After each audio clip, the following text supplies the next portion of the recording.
नमस्कार छात्राओं, ऑनलाइन कक्षा में आपका हार्दिक स्वागत है। आज हम जिस टॉपिक का अध्ययन करने जा रहे हैं वह बीए फाइनल ईयर से संबंधित है। टॉपिक का नाम है मीराबाई का काव्य सौंदर्य स्पष्ट करो। बड़ा महत्वपूर्ण प्रश्न है परीक्षा की दृष्टि से। मीराबाई का काव्य सौंदर्य स्पष्ट कीजिए। किसी भी कवि या कवित्री का जो भी काव्य सौंदर्य होता है उसको हम दो भागों में बांट सकते हैं। पहला भाग होता है काव्य का भाव पक्ष और दूसरा होता है कला पक्ष या शिल्प पक्ष या शैल्पिक विन्यास। तो सबसे पहले हम भाव पक्ष का अध्ययन करेंगे और मीराबाई के काव्य को स्पष्ट करने के लिए जो आधार है वह है मीराबाई के पदावली। पदावली में जो उनके कृष्ण भक्ति से काव्य कृष्ण भक्ति से संबंधित पद लिखे गए हैं उसके आधार पर हम मीराबाई के काव्य रूप को या काव्य सौंदर्य को स्पष्ट करने का प्रयास करेंगे।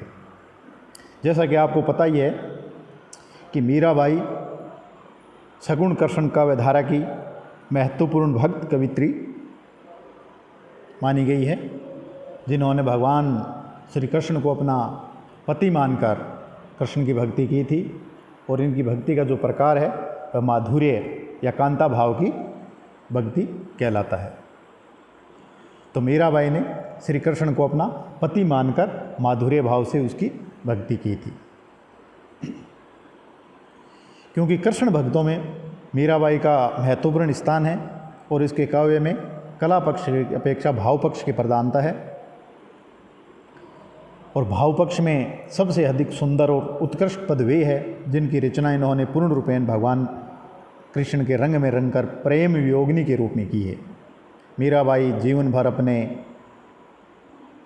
प्राण स्रवसव कृष्ण के मिलन की आकांक्षा को लेकर वियोग की अग्नि में जलती रहती है और यही उसकी साधना का रूप है। मीरा के विरह गीतों में भक्ति का स्वर प्रधान है। उन्होंने कृष्ण की आराधना पति के रूप में की है, इसलिए उसके प्रेम में लौकिक और पारलौकिक दोनों प्रेमों का सुंदर समन्वय हो जाता है। मीरा ने कृष्ण के लीलामय रूप के रूप में इनकी आराधना की है। उनके प्रिय कृष्ण अलौकिक सौंदर्य से परिपूर्ण हैं। वह उनके इसी सौंदर्य पर तन मन से न्यौछावर होने को आतुर है। उनके सौंदर्य रूप की छवि को अपने नेत्रों में और हृदय में बसा लेना चाहती है।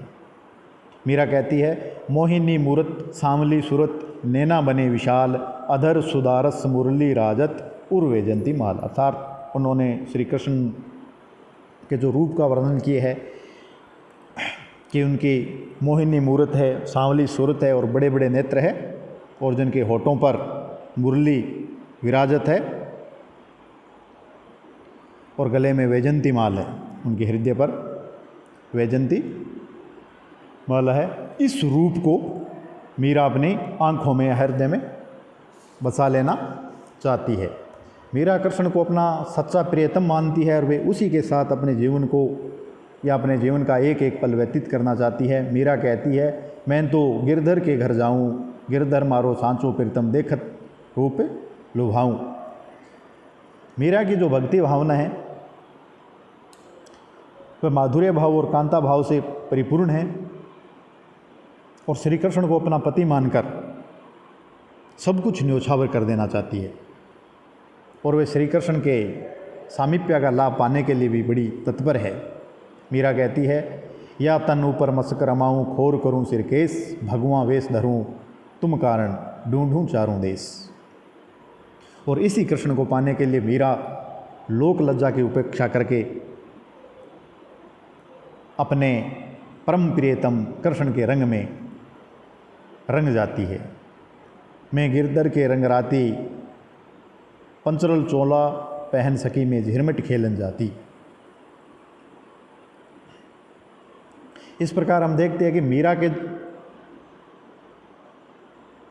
जो भक्ति है, जो यह प्रेम साधना है श्री कृष्ण के प्रति, उसमें संयोग पक्ष इतना प्रबल नहीं है जितना वियोग पक्ष है। इसलिए मीरा के काव्य में प्रेम के वियोग पक्ष का चरम विकास दिखाई देता है। मीरा के अधिकांश पदों में विरह जनित वेदना की अभिव्यक्ति हुई है। श्री कृष्ण को देखे बिना चैन नहीं है, आंखों में दर्शन के हवा में दर्द होने लगता है। मीरा कहती है, दरस बिनु दुखण लागे नैन जब के तुम बिछरे प्रभु मोहि कबू ने पायो चैन। शब्द सुनत मेरी छतियाँ काँपे मीठे मीठे बैन। विरह कथा कांसों कहूँ सजनी वह गई करवत ऐ। वह विरहाकुल मीरा ने अपने विभिन्न पदों में जो वियोग की चरम अभिव्यक्ति की है वह इस पद में आपको देखने को मिलती है। हेरी मैं तो प्रेम दीवानी मेरो दर्द ने जाने कोय। सूली ऊपर सेज हमारी किस विद सोना हो। घायल की गति घायल जाने या जिन लाई हो। इस प्रकार हम देखते हैं कि जो मीरा का जो काव्य सौंदर्य का भाव पक्ष है उसमें मीरा ने श्री कृष्ण की माधुर्य या कांता भाव से भक्ति की है और इसी भाव पक्ष के जो पद है उसमें स्यों की अपेक्षा विरह भावना की अभिव्यक्ति ज़्यादा हुई है और सभी पदों में नवदा भक्ति का पूर्ण विकास हुआ है।